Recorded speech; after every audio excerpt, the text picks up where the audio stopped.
Good morning मित्रांनो, स्वागत आहे तुमचं नवीन ब्लॉगमध्ये. आत्ता जिम झाली आहे, प्रोटीन शेक पिऊन झाला आहे.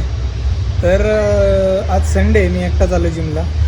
हीच गोष्ट सांगायची की ॲडिक्शन लागलं पाहिजे तुम्हाला. तर माझ्या ब्लॉग जेवढे बघतील तेवढे फॉलो करतील का नाही माहीत नाही, पण त्यातल्या एका जरी व्यक्तीने फॉलो केलं ना मला, म्हणजे फिटनेस जर्नीमध्ये हेल्दी खायचं आणि जिम करायची. आणि इव्हिनिंगला पण मी 5 किलोमीटर रनिंग करत असतो, पण मी ते काही ब्लॉगमध्ये घेत नाही. स्क्रीनशॉट वगैरे असतात माझे स्ट्रावा ॲपवर, तर तिथं मला फॉलो करू शकता तुम्ही. तिथं मी ॲक्टिव्हिटी करत असतो डेली. आता 5 किलोमीटर रनिंग करायला मला काहीच वाटत नाही, एकदम इझी वाटतं मला.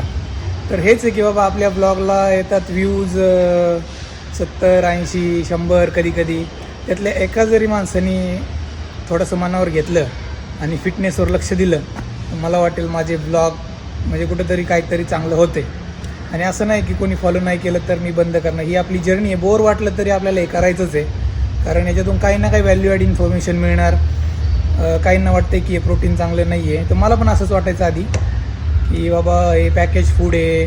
मग पॅकेज फूड सगळं आपल्या घरात असतातच. म्हणजे फॉर एक्झाम्पल हे घ्या, टोमॅटो केचप घ्या, काही घ्या, त्याच्यात काही ना काही प्रिझर्वेटिव्ह टाकावंच लागतं, त्याशिवाय ते राहूच शकत नाही.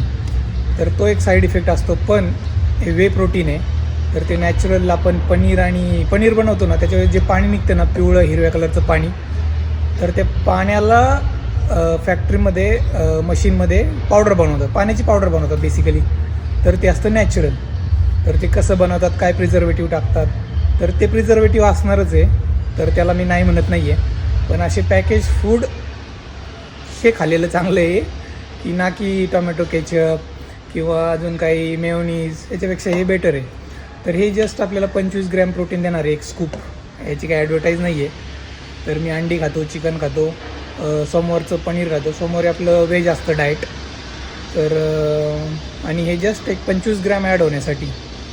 आधीच्या ब्लॉगमध्ये पण सांगितले, आत्ता पण सांगतो आहे.